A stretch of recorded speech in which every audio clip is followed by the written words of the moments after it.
When the rain began that night, it sounded like the whole world weeping with me. I sat by the window in the small kitchen, watching the drops race each other down the glass, and wondered when my life had been reduced to the sound of other people's footsteps coming and going. Once, my home was full of life, laughter, midday noise, the clatter of tiny shoes. Once I was mother, grandma, the woman everyone ran to when a fever burned or a school test loomed. Now I was the unpaid help, the afterthought, the person whose name they called only when bowls needed filling. It did not happen with a single moment of cruelty. Cruelty arrived like a slow leak that none of us noticed until the house had emptied of virtue. My son, my boy with scraped knees and stubborn hugs would come home at night like a man who had forgotten he had a mother, eat his dinner, and vanish into his room. His wife would roll her eyes at me as if I were an annoyance that could be swatted away. The grandchildren, they were good children in flashes, but taught by example to look through me as if I were a ghost. At first there were small things.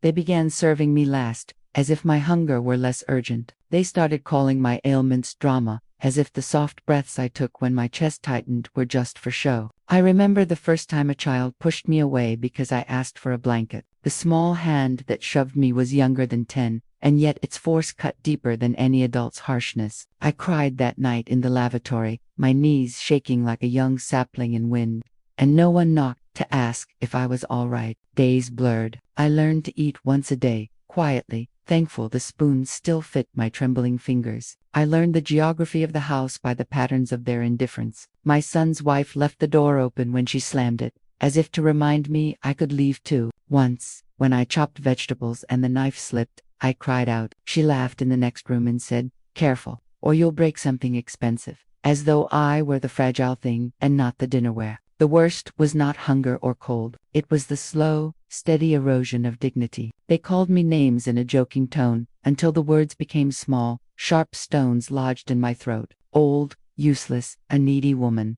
They said it with laughter. They said it in whispers, meant to exclude me. A grandchild threw a plate at me once, and when the shards scattered across the kitchen floor, I gathered them as if I could piece my life back together in the same way. When I looked up, my son watched the scene through the doorway and walked away. He did not help. He did not stop it. That night, as thunder rolled and the house slept, I pressed my hand to my chest and felt each beat answer. "You are not finished yet." My voice had been small for too long. My patience had been a garment they wore until it frayed. I promised myself I would not be a broken thing left on someone else's shelf. If you want to hear what happens next, how a woman made of promises and quiet prayers finds the courage to fight back, part by part, subscribe to the channel. I will share each chapter of this revenge and realism story every day so you don't miss the moment truth unfolds. Morning in the house always felt like a battlefield. Pans clattered, voices rose, the smell of eggs or lentils filled the air, but not for me. I sat in the corner, waiting for someone to remember I was alive. Most mornings, no one did. By the time I received food, it was when the children had eaten, when my son and his wife had left for work, when plates were already stacked in the sink, a single piece of bread, maybe a few spoonfuls of rice, left cold. "Eat this," my daughter-in-law would say flatly, placing it in front of me as if feeding a stray. I had stopped asking for more. The one time I dared, she hissed under her breath, "Be grateful we don't let you starve." The children laughed at her cruelty, thinking it was a game. One of them poked my shoulder with a stick, chanting, "Grandma is weak, Grandma is slow." My son heard and said nothing. That silence hurt more than the words. Days bled into each other, each one stripping me of dignity. I was once the one who woke early, cooked meals, ironed uniforms, mended socks. My hands had raised them all, but now those same hands were trembling, ignored, left to clutch a cold bowl of leftovers. Sometimes, when I dropped a bit of food by accident, they would shout at me as if I had broken glass. Once, my daughter-in-law snatched the plate away, muttering, "What good is an old woman who eats but can't work?" Nights were no better. The children's footsteps thundered through the hall, and sometimes they would burst into my room just to laugh at how small I looked under the blanket. One evening, the youngest smacked me across the arm when I refused to give up the shawl keeping me warm. His laughter still echoes in my ears. I wanted to scold him, to tell him respect is not a toy, but my voice caught in my throat. The truth was clear. No one in that house respected me anymore. I became invisible, living like a shadow in my own home. My world shrank to the corner of a room, a broken chair, a plate of scraps once a day. The rest of the time, I was spoken to only when they needed to blame someone. I felt like a donkey pulling weight with no reward, no affection, no end to the burden. But that night, as I lay in bed, my stomach empty and my heart heavy, I whispered to myself, they think I am weak. They think they can break me, but they forget the weakest branch still has roots, and roots can break stone. The hunger I felt that night wasn't just for food. It was hunger for dignity, for justice. A hunger that one day, I promised, would be fed. There is a kind of pain that bruises the body, and another that bruises the soul. I learned to carry both. At first, the blows were small, an impatient shove when I moved too slowly, a slap on the wrist when I dropped something, a kick under the table if I dared to ask for seconds. The children laughed when their mother scolded me harshly, as if cruelty toward me were entertainment. And my son watched in silence, pretending not to notice. That silence cut deeper than any hand ever could. One afternoon, I sat in the courtyard, folding laundry, as I had done all my life. The sun was warm on my skin, but before I could finish, my daughter-in-law stormed out. "Why do you fold like that?" she barked, snatching the shirt from my hands. "Look at the creases. You're useless." She struck me across the shoulder with the bundle of clothes. The children giggled nearby, their small voices echoing like knives. I wanted to tell them, these are the same hands that once folded your father's school shirts, sewed his torn pockets, kept him neat for the world. But I said nothing. The lump in my throat was too heavy to swallow. Another day, when the youngest spilled milk on the floor, he pointed at me and cried, "Grandma did it." Before I could deny it, his mother's hand struck across my cheek, the sting burning for hours. My son returned home later, and when I tried to explain, he waved me away. "You must have been careless," he muttered, siding with his wife, without hesitation. My words died in my chest. The blows became routine, as common as meals. Sometimes it was the children, hitting me with sticks or toy bats, laughing as though I were a circus act. Other times, it was their mother, who seemed to find pleasure in making me flinch. My son rarely joined, but his indifference was worse, because to me, it meant consent. At night, I examined the bruises in silence, tracing them with my fingers under the dim light. Purple, blue, yellow, they painted my skin like a cruel artist. I pressed them and thought, this is my life now. A punching bag for the family I gave everything to. The humiliation sank deeper than the pain. I was not just beaten in body, I was beaten in spirit. And yet, something inside me refused to die. Each strike, each insult, each bruise carved not only pain, but resolve. My body bent, but my will grew stronger. I realized then that revenge was not a fire that roared in anger, it was a coal that smoldered quietly, waiting for its time. One night, as rain tapped against the roof, I whispered into the darkness, "You think you've reduced me to nothing, but remember, storms begin as small drops. One day, I will rise. One day, your laughter will choke in your throats." The beatings had made me weak in flesh, but they were sharpening my soul into steel.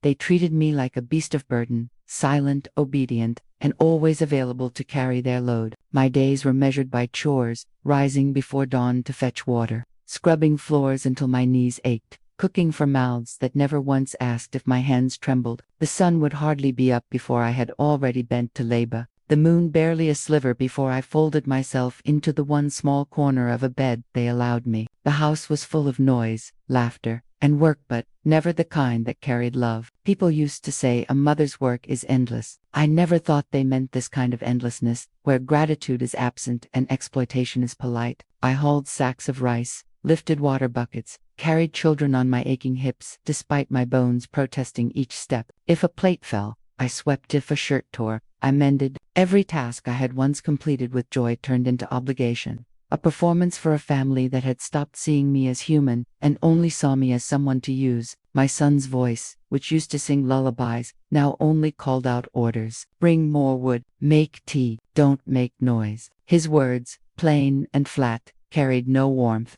The children learned well. They mimicked him. Bring more, they'd shout, racing me to fetch things like a game. If I slowed, they jeered. A neighbor once asked why I didn't protest, and I remembered the first time I had tried to speak up, how I had been scolded and mocked, and how my son's eyes had slid away from mine like he could not bear the truth. So I swallowed my pride and continued. Neighbors whispered, some with pity, many with indifference. She's old, they'd say. What can she do? I heard the words and felt my life shrink to a single label. Old, as if the richness of my years raising a son, saving pennies, nursing fevers, could be erased with a shrug. They did not know the nights I stayed awake praying for my child's future, the days I worked twice as hard to send him to school. They did not know the hands that had soothed his fever, the lips that had whispered courage into his ear. Sometimes, when the house was quiet and the children asleep, I would stand by the window and weep, not for the work but for the absence of soft gestures, a hand placed on my shoulder, a cup of warm tea brought without request, a simple thank you. My pride had been the last thing to go. I guarded it like the last ember in the ashes. It kept me warm enough to survive the days and plan for the nights. In the backyard, an old, broken cart leaned against the wall used to haul goods, now used by everyone. Once, my son had laughed and called it useless. But I saw myself in that cart, battered, still capable of carrying weight, ignored until needed. The thought haunted me. I had carried them through storms. Now I was merely their tool, but every tool, under enough pressure, bends, and every bent thing remembers its strength. As I scrubbed the pots and stacked the last plate for the evening, a thought rose steady and clear in me. If they can use me like a donkey, they can also be made to feel the weight I have carried, not by stealing or by fury, but by reclaiming my dignity quietly, patiently, and with purpose. The donkey's life would end. The woman who refused to be only burden would begin. They thought I was broken. They thought a bent back and gray hair meant my mind had followed. So I learned to hide the fire in my eyes beneath a shawl and a smile that said nothing. While they measured me by how quickly I fetched water or how clean my hands were, I began to measure them by their patterns, their weaknesses, the small, careless things that revealed who they truly were. First, I watching is a skill older women sharpen without meaning to. I learned their routines, when my son left for work, the route he took, when his wife went shopping, and which market stall she always favored, the times the grandchildren had music lessons and which neighbor minded them. I noticed the bills that arrived and how they were flung into a drawer and read, unpaid or hidden. I saw how my son locked the front door when he thought no one watched, and how Clara kept a separate envelope for extra cash. Little things, but little things become threads when you know how to weave them. Second, I kept records not in a lawyer's neat ledger, but in the worn notebook under my pillow. Every missed payment, every insult, every plate thrown or door slammed, I wrote down. It was my proof, not to show the world immediately, but to remember, to prove to myself that I was not imagining cruelty. I dated each note like a stitch in a growing tapestry. If people laughed at me for carrying a pen, I smiled and wrote anyway. Memory is stubborn, and ink makes it stubborn enough to stand in court or at a neighbor's kitchen table. Third, I learned to economize, not the poor woman economize born of hunger, but the careful mind of someone saving a war chest. I mended clothes with more thought, repaired rather than replaced, and put small coins aside when the youngest left his pocket change on the table. A cup of tea here, a boiled egg, their little economies that added up. They noticed the small thrift sometimes and mocked it. You're hoarding, Ma. But if they thought they were clever, let them. Cleverness wears a different face when you are fighting for dignity. Fourth, I cultivated allies. I quietly visited Mrs. Nazir down the road, who had once been my neighbor, and still had sharp eyes and a kind heart. I brought her soup, and, over mugs of tea, we traded news. She told me about the men at the mosque who remembered Daniel's work and about a distant cousin who still kept some family papers. The world is full of hands, willing to help if you ask with patience and grace. I did not beg. I only opened the door to listening, and people stepped in. Finally, I rehearsed calm. When Clara shouted or threw things, I practiced the slow breath that keeps your voice from breaking. When the children taunted me, I let their laughter be the noise of the unwise and returned to my chores. Anger is a bright flame that consumes everything if set loose. I wanted a steady, disciplined fire that would warm me and not burn my future. So my plan grew like roots underground, hidden, widening, impossible to see, until it lifted the whole tree. I was not plotting theft or ruin. I was reclaiming what had been taken by carelessness and cruelty. I would use law, memory, and community, not revenge's wild teeth. If they believed me a donkey, I would show them a force they could not ignore, patient, prepared, and, when the time came, unstoppable. The notebook under my pillow had become my Bible. It held dates and times. The words screamed at me in the plate that had cracked on the floor. It held the hours when the children had laughed while I wept, the moments my son passed by my folded hands without touching them. That small book, inked with pain and memory, was the first tool I used when I decided this life would not continue. My first move was practical and quiet. One morning, before the house woke, I rose and walked to the small store at the corner. I handed the shopkeeper a handful of coins I had tucked away over months, leftover change from the groceries they gave me. Money I had found in pockets and kept in a tin beneath the mattress. He was surprised but kind. "What is this for, Auntie?" he asked. I smiled without showing much. "For TI for today," I lied. Then I asked him a favor. Would he keep an eye on the house next week and tell me if he heard shouting? He agreed, more because he always had a soft spot for the widows on the street than for my plan. Small alliances multiply. I knew that. Next, I reached out to Mrs. Nazir, who had sharp eyes and no patience for cruelty. We sat in her courtyard, steam of the tea curling between us as I showed her my notebook. I read some entries, aloud times, words, the list of bruises I had recorded. She held my hand firmly and said, "This is enough, Maria. We will not watch you be eaten alive." Between the two of them, Mrs. Nazir and the shopkeeper agreed to act as witnesses, should I need community backing. Their names in ink gave weight to my memories. I also started to take photographs discreet, with a borrowed phone of swollen wrists, of plates flicked to the floor, of the room's discarded food. Pictures are sharp things. They don't forget. The camera captured what memories sometimes softened with kindness. I created a folder on the borrowable phone, labeled it simply, and kept it hidden in my cane bag, armed with witness names, written records, and images. I walked to the municipal office where social services had a desk for elder welfare. The woman at the counter, young but earnest, asked the right questions. When I told her everything, she did not TSK or tell me to be patient. She took down details, stamped forms, and said something that felt like a breath in my chest. "We can send an officer. We can do a welfare check and start a formal complaint." Formality was a long word, but it carried muscle. It meant someone besides me would see the bruises, register the dates, and make a legal paper that did not lie. We also involved the local doctor. I went to the clinic and asked to be examined. The doctor recorded the marks, noted signs of malnutrition, and wrote a statement that tied the physical injuries to neglect and possible assault. Medical proof is heavy in court and simpler to show to a town that prefers to ignore whispers. I left the clinic with a photocopy of the report folded into my notebook like a talisman. When the social worker came to the house for the welfare check, my son looked surprised. When the officer came to record evidence, his face hardened. The children tried to scoff. The neighbors had begun to speak up. "She's not the mad one," Mrs. Nazir hissed in their ear, loud enough for others to hear. "She's a mother." Shame so quick to mask into silence for weeks, now touched the family's door. Nothing dramatic happened the first week. That was the point. The small actions built the frame around the truth, until it could no longer be ignored. Complaints were lodged. A preliminary home visit was scheduled. I had not yet spoken a word of revenge. I had only spoken truth. But truth in ink, testimony, and medicine begins to widen a crack. And once a crack becomes visible,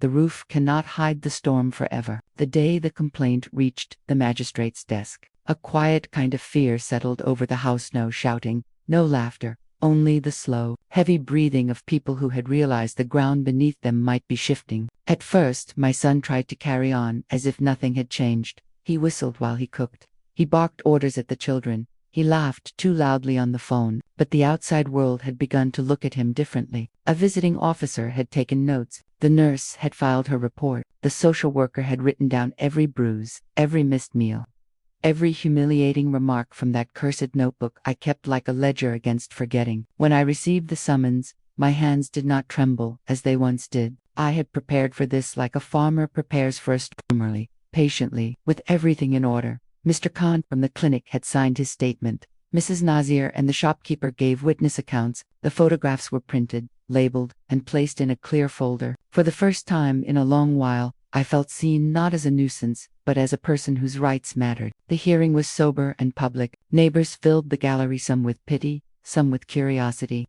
others with the silent satisfaction of people who had watched injustice in plain sight, and finally had the courage to speak aloud. My son's face was pale. He shuffled his feet, avoided eye contact, and when the magistrate asked him about the home environment, his answers were tight and thin, like thread stretched too far. Mrs. Aisha, the magistrate asked, turning to me gently, can you describe the pattern of neglect and abuse you have faced? My voice surprised me steady, clear. I told the truth, the dinners served last, the bruises, the nights I was locked out in the rain, the children's mockery, the way they called me names as if I were already gone. I read a line from my little notebook aloud, the single entry about being shoved in the courtyard, and the words landed like pebbles in the quiet room. One witness after another stepped forward. The shopkeeper explained how I'd slipped him coins and asked him to watch the house. His testimony described the shouting and the day a plate smashed where I had stood. The clinic nurse detailed the medical findings, malnutrition signs, healed fractures inconsistent with mere accidents. Little things that, strung together, made a story impossible to dismiss. My son's lawyer tried to paint me as a difficult elder, as someone prone to exaggeration. He spoke of family privacy, of misunderstandings,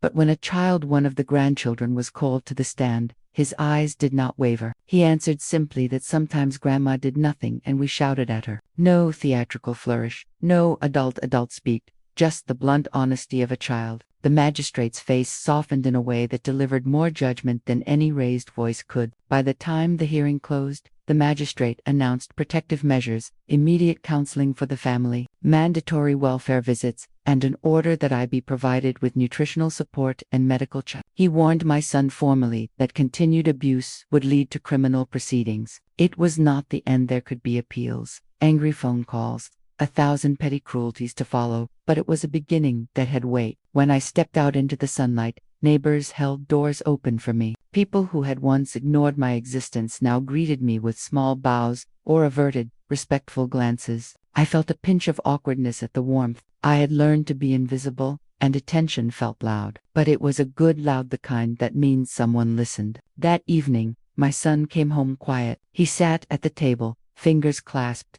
eyes hollow. He did not shout. He did not strike. Instead, the silence between us was a new kind of punishment, an absence built not from scorn but from the recognition that he had reached a line he could not uncross. The case had moved forward. The household had to change its rhythm. My revenge was not a shout or a public shaming. It was the slow machinery of truth set in motion. Legal pages and witness names had begun to stitch my dignity back together. It was not over. It would be long, messy, and human. But for the first time in many years, I slept that night with a head less heavy, knowing the law had stood with me, and that knowledge felt like an armor no hand could tear away. The house was no longer the same after the case. It was quiet, not the quiet of peace, but the silence of shame. My son avoided meeting my eyes. His wife no longer barked orders as freely, and the children's laughter around me had grown nervous, brittle. But outside our four walls, the storm was only beginning. Neighbors talked in whispers at their doorsteps. At the mosque, people lowered their voices when my son entered,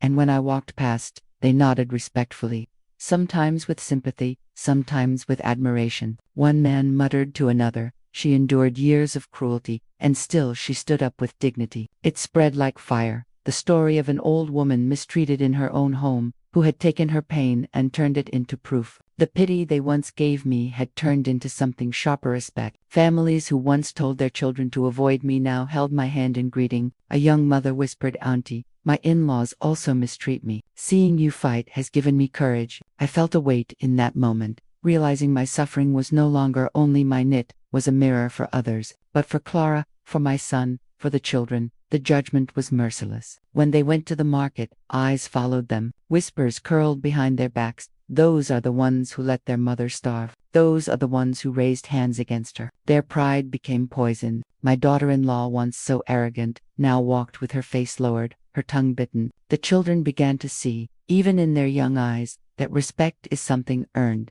not demanded. My son's friends stopped visiting. One by one, doors closed on him, until even Robert's colleagues whispered at work, "If he can't care for his own mother," one man said aloud, "what kind of man is he?" The word spread, staining his name. At night, I lay in my bed and listened to the silence. I should have felt triumph, but what I felt was deeper than revenge. It was justice rippling outward, touching places I hadn't planned. Society was now my ally, the same society that had once turned away and said, "She is old. What can she do?" Now they said instead, "She is strong. Look at what she has done." The house, once a prison, had become a courtroom. Every look from the outside world was a verdict, and every whisper was another sentence handed down. My family had wanted me invisible. Now I was seen more clearly than ever before, while they bore the cloak of disgrace, and I realized something important.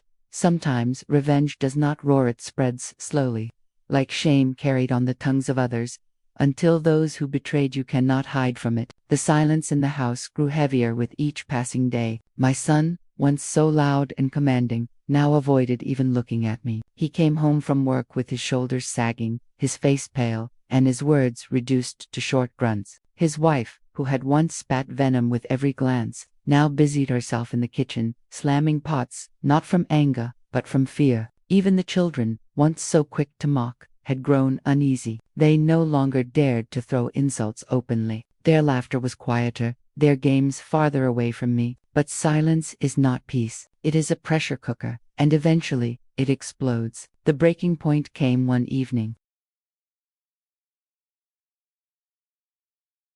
My son returned late, his shirt wrinkled, his eyes bloodshot. He dropped heavily into a chair, ignoring the dinner laid before him. His wife, desperate to break the tension, asked, "What happened?" He slammed his fist onto the table so hard that the plates rattled. "What happened?" he barked. "Do you want to know what happened? At work today, a man called me shameless. Shameless, he said. If you treat your own mother like dirt, how can anyone trust you?" His voice cracked, more from humiliation than anger. "Do you know what that feels like? To be stripped of respect in front of everyone." His wife tried to soothe him, but he pushed her hand away. His eyes turned toward me, filled with a mix of rage and despair. "This is your fault," he growled. "You went to the courts. You spread your lies." I sat calmly, my hands folded on my lap. "They are not lies," I said softly, each word steady. "They are truths you forced me to write down with your own cruelty. If the world sees you as shameless, it is only because you gave them reason." His wife stood, her face flushed. "Enough. You've humiliated us. Our name is ruined." The neighbors whisper, the marketmen sneer, even the children's friends avoid this house. Her voice cracked as she turned to him. "It's all slipping away. Everything we thought we had, respect, comfort, even our children's future. All because of her." She jabbed her finger at me like I was some villain in their story, but I only looked at her with the calm of someone who has endured storms. "Do not blame me for the seeds you sowed," I whispered. "Blame your own hands for the harvest you reap." The room fell silent. My son's face crumpled, his pride shattering at last. He buried his face in his hands and muttered, "What have I done?" For the first time, I saw not arrogance, but fear, the fear of a man who realized he had destroyed not just his mother's dignity, but his own future. That night, the walls of the house seemed to close in on them. The neighbors' whispers grew louder, the shame heavier, until even inside their own home, they could not escape it. And I knew the breaking point had come. The fall that followed would be theirs alone. The house that once echoed with arrogance now echoed with arguments. My son and his wife, once so united in their scorn for me, had begun to turn on each other. Pride is a fragile thing. When it cracks, it crumbles into dust. Robert sat slumped in his chair, his voice weary. "Do you understand what people are saying about us now? At work, they avoid me. Even the shopkeeper refuses to give me credit. Everyone knows. They think we're monsters." His wife snapped back. "And whose fault is that? You let her," her finger stabbed the air in my direction, "walk into court and destroy us. You should have stopped her." He shot up from his chair, his face red. "Stop her. You think I didn't try? You think I wanted this? You're the one who started this. You pushed the children to mock her. You raised your hand against her, and I let you because I was too weak to say no." His words landed like blows, and for the first time, she had no reply. The children, once shielded from their parents' fights, now watched from doorways, their young eyes wide with fear. Their laughter had dried up. They whispered to each other at night, fearful of what tomorrow might bring. The arrogance that once filled this house had collapsed into chaos. Outside, society's judgment pressed harder. At the mosque, women turned their backs on my daughter. At the market, men shook their heads when my son walked past. How could a man betray his mother? They murmured. Invitations stopped arriving. Relatives no longer visited. It was as if the family had been cut out of the community's fabric, like a thread too rotten to mend. One evening, I heard my son sobbing in the next room. He thought no one could hear, but his voice carried through the thin walls. "I've lost everything," he whispered. "My name, my respect, my peace. The man who once mocked my silence now wept in silence himself, swallowed by the shame he had created. And me. I sat in my corner, quiet as always, but with a dignity that no one could strip from me now. I did not need to raise my hand. I did not need to shout. Their collapse came from within the weight of their pride, the consequences of their cruelty, the mirror of society showing them who they truly were. I thought of Daniel then, my late husband. He had always said, "Pride without kindness is a house built on sand. One wave, and it falls." I realized now that he was right. They had built their pride on my suffering, and now it was sinking before their very eyes. The woman who was once their shadow had become the light that exposed their sins,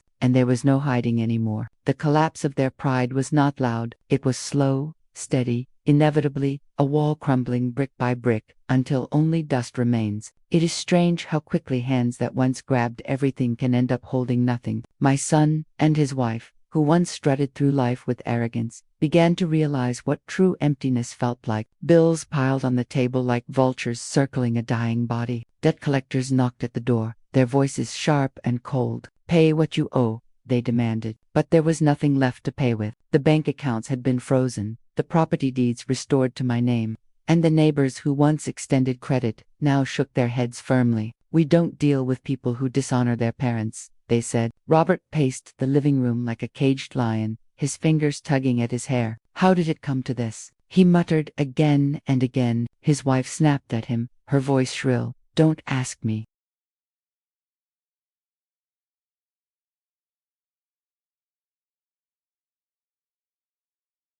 "You're the man of the house, fix it." But he couldn't fix what they had destroyed themselves. Even the children began to feel the change. Their school friends whispered cruelly behind their backs, calling them the family who beat their grandmother. Teachers, though kind, treated them with pity, and pity is heavier for a child to bear than scolding. One afternoon, the eldest came home crying, refusing to leave his room. The laughter that had once filled this house now lay buried under shame. At dinner, the table was no longer full. Gone were the lavish spreads, the extravagant dishes cooked to impress guests. Now it was thin soup, sometimes bread alone, shared in silence. My daughter-in-law, who once served me scraps, now barely had enough for herself. Her eyes darted toward me sometimes, filled with resentment.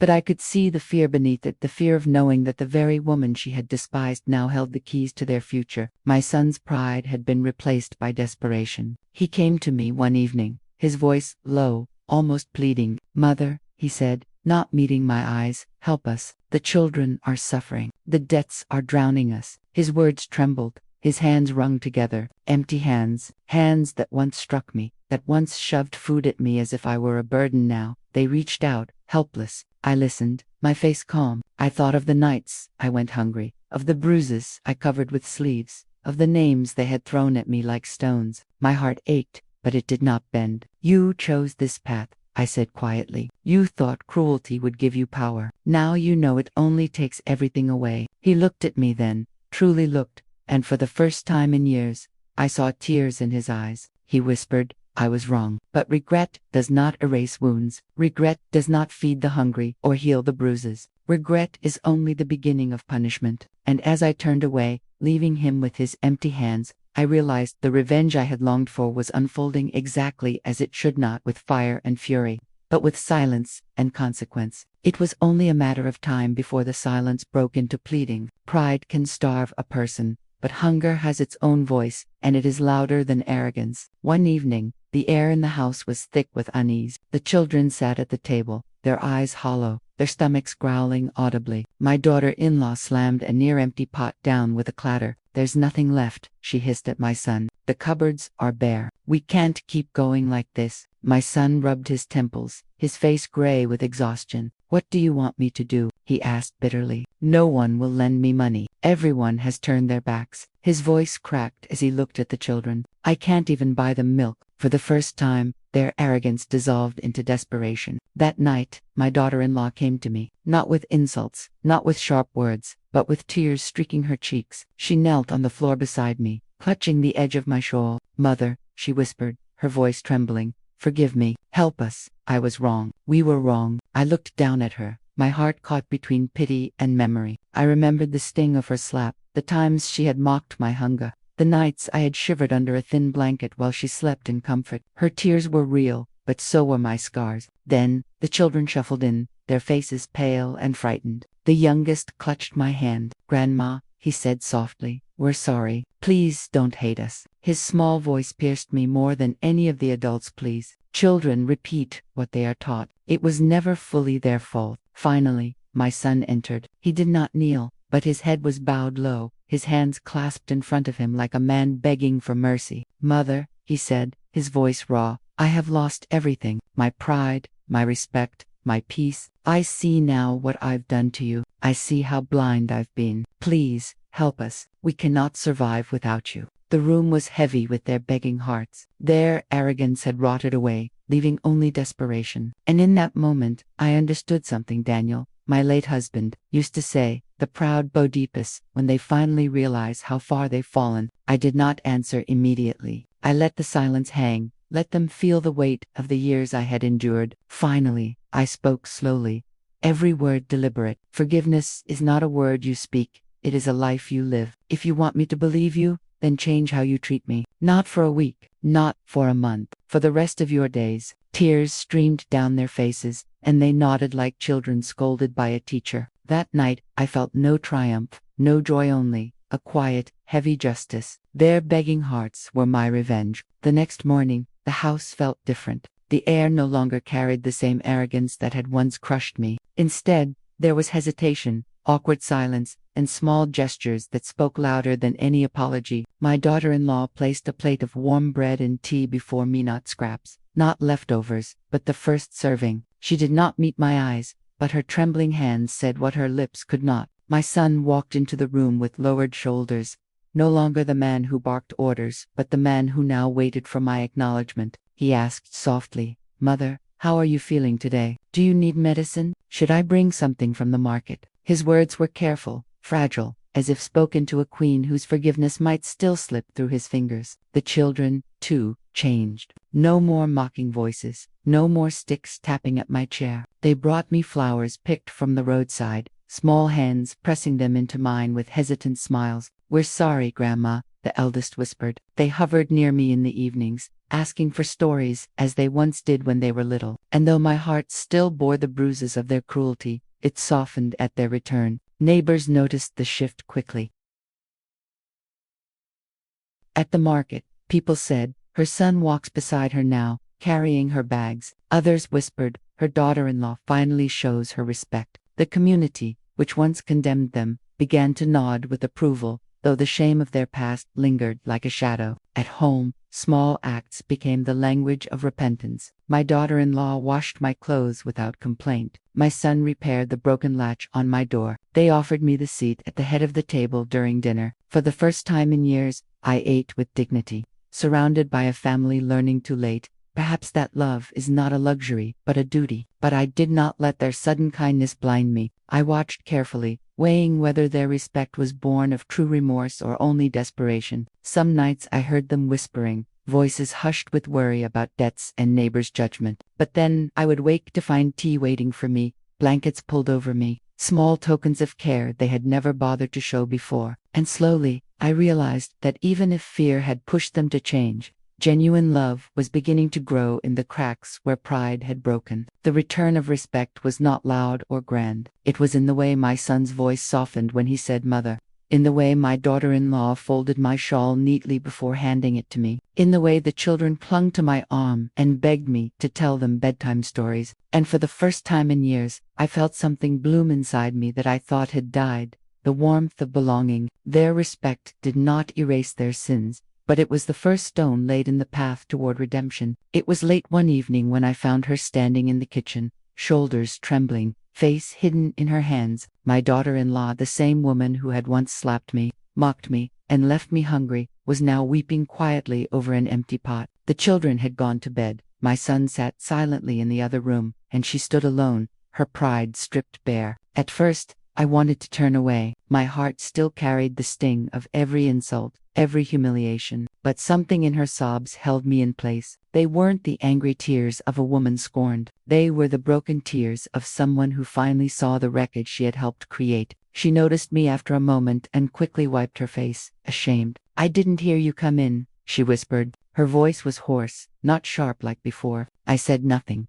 just waited. And then the words spilled out of her like water breaking a dam. I was cruel to you. I was blind. I thought respect was something only I deserved, and I forgot that without you, we are nothing. I see it now, too late. She covered her face again. Forgive me, please. I don't ask you to forget, but forgive me. For a long while, I stood in silence. Memories flooded me, the sting of her hand across my cheek, the sneer when she threw scraps of food my way, the coldness in her eyes when she told me I was useless. I remembered each bruise, each hunger, each night I cried myself to sleep. My heart wanted justice, yet my soul, weary of bitterness, longed for peace. Slowly, I walked to her. She flinched, expecting anger. Instead, I placed my trembling hand on her shoulder. Tears mean nothing, I said softly. Change is what matters. If you want forgiveness, then live differently. Show it in every meal, every word, every kindness you give, not just to me, but to your own children, to your husband, to anyone weaker than you. Her body shook harder at my words, and she fell to her knees. I will, she sobbed. I swear I will. That night, she did not sleep. I heard her moving around the house, folding clothes, sweeping floors, preparing breakfast for the next day. By morning, her eyes were swollen, but her hands worked differently, gentle, careful, almost tender. When she brought me my meal, she set it before me with both hands and bowed her head, not in slavery, but in respect. The neighbors soon noticed her change. They said, she has softened. Perhaps she has learned. And for the first time, I believed it was possible. The daughter-in-law's tears had not erased the past, but they watered the ground for something new. Whether it would bloom into true redemption, I did not yet know. But for the first time, she had bent her pride before me, not in arrogance, but in humility. And that was a beginning. The days that followed were unlike any I had known in years. The house, once a cage of cruelty, began to soften. My son no longer walked past me with hollow eyes. Instead, he greeted me each morning, his voice quiet, as if he was relearning how to speak to his mother with respect. My daughter-in-law, humbled by her own tears, began to treat me with a gentleness I had once thought impossible. The children, too, no longer mocked or struck me. They clung to my hands, begged for stories, and whispered apologies with eyes full of regret. Yet even as these changes unfolded, I carried the truth deep inside me. Forgiveness is not cheap, and wounds do not vanish overnight. Respect is not a gift to be given once. It is a duty to be renewed each day. And so, I watched carefully. Their actions mattered more than their words. The neighbors spoke of me differently now. They no longer pitied me as the poor old woman left to starve. Instead, they nodded with admiration when I passed, whispering, she endured, and justice came. My story spread quietly through Riverton, carried from one household to another. Women who felt voiceless found courage in it. Men reminded their children, never forget the value of your mother. See what happens when you do. Inside the home, respect returned, piece by piece. My son began bringing me medicine when my joints ached. My daughter-in-law served me meals before anyone else, and sought my opinion on even small matters. The children kissed my hands before leaving for school. They were learning the lesson their parents had ignored for too long.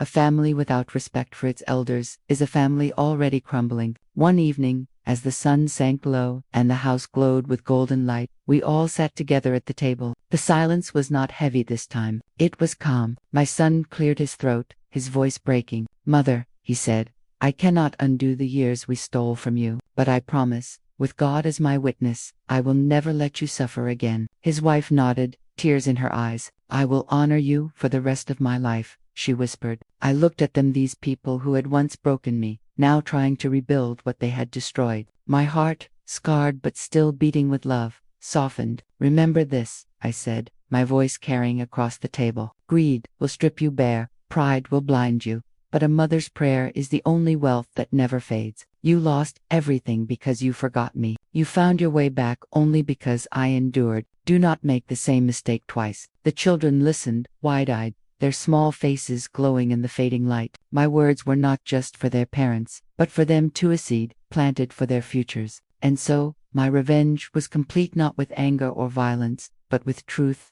patience, and the collapse of their pride. They had beaten me, starved me, mocked me, but in the end, it was they who bent, they who begged, they who learned that respect cannot be forced, only given. The final lesson was simple. Those who forget the hands that raised them will one day find themselves empty-handed, and those who betray love will be haunted by their own shame.